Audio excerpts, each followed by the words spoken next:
Hey, welcome to another episode of Electrical Theology, Esoteric Life Coaching. I am your host, Charles. Appreciate you joining me.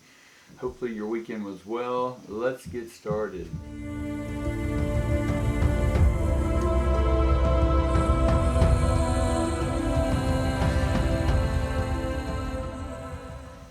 Many of you know I teach the metaphysical, esoteric, noetics world.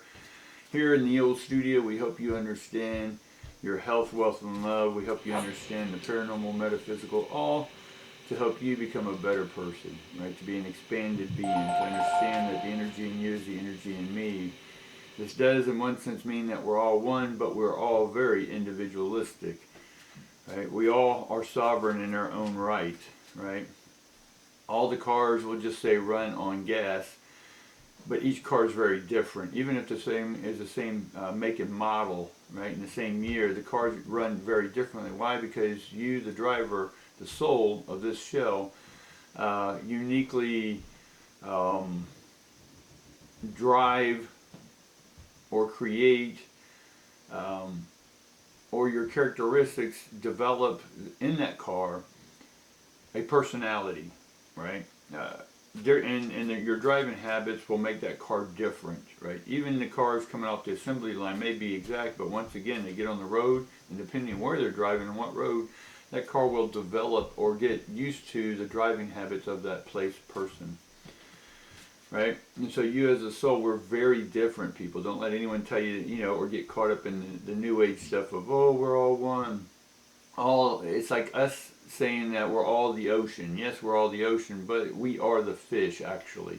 The source is the water. And so, yes, we are all ran from the same source, but we're not the same source, if that makes sense, guys. A lot of us are trying to live a successful life. And what is successful?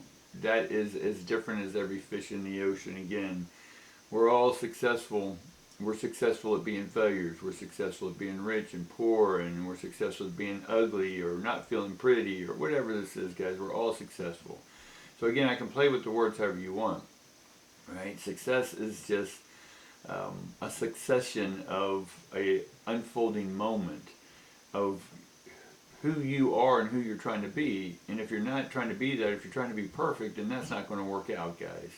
No one's perfect because that word itself is a delusion. That word cannot be, the way things are perfect. That's about as perfect as we get. But if you're trying to be something other than what you are, then that's imperfection. If you just accept who you are, then that's who you are. And however you perceive that to be is who you are.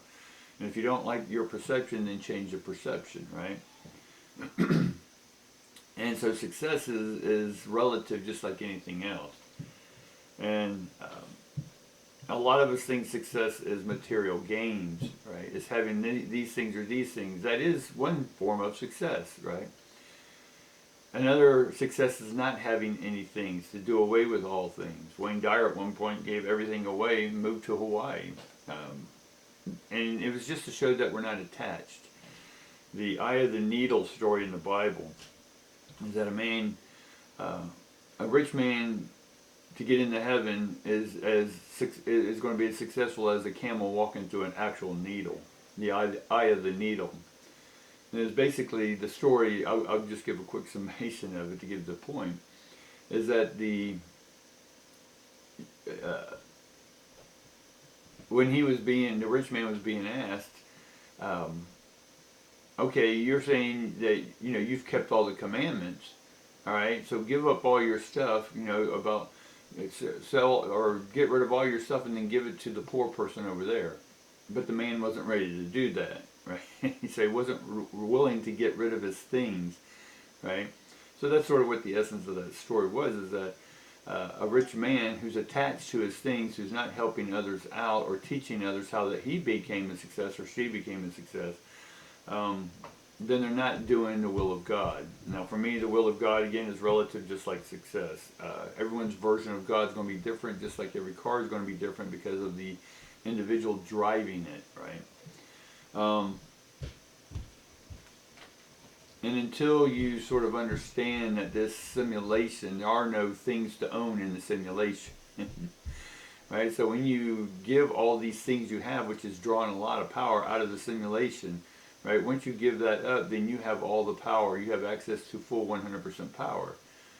Right? Now, I'm not saying we live without things. No, it's your mental attachment, the mental effort, the mental energy that you give to these things. That's what's drawing the power. That's what's causing your simulation to be not successful, or successful in the point of not being able to go to the next level. Right? And so when you're passionate about what it is you love to do or teach or be or art or whatever this may be for you, if it's to become a success, right? Becoming a success is an art form.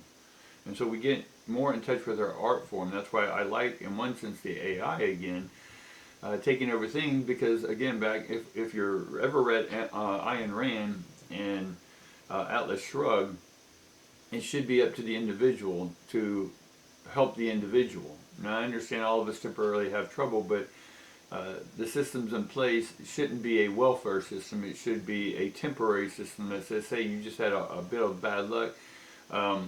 Here's how we can get you restarted. And that person has to do it. But if you just keep handing them fish and feeding them, they're just going to get, very large in one sense.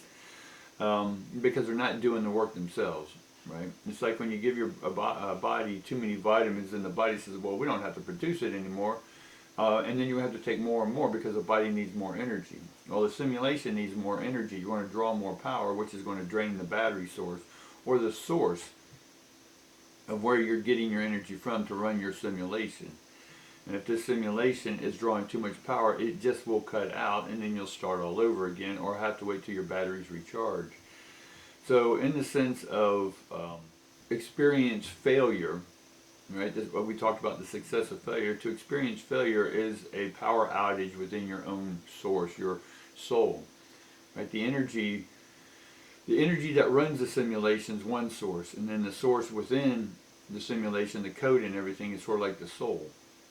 And so when you're running this program, but you're running it without augmenting the reality, because you can augment the reality, but if you just live by the program, then you're not going to understand that you're in a program, and then you'll be stuck in this Groundhog Day loop for a while, guys. And then you'll disconnect yourself from everyone else. Now, disconnecting yourself from everyone else, in one sense, is good, because you're understanding that you need time alone. Meditate, reconnect. Right? There's that term. We talk about reconnecting to ourselves. This reconnection in the simulation is the same thing. You're just reconnecting to more power by releasing that which is taking up mental time and mental space.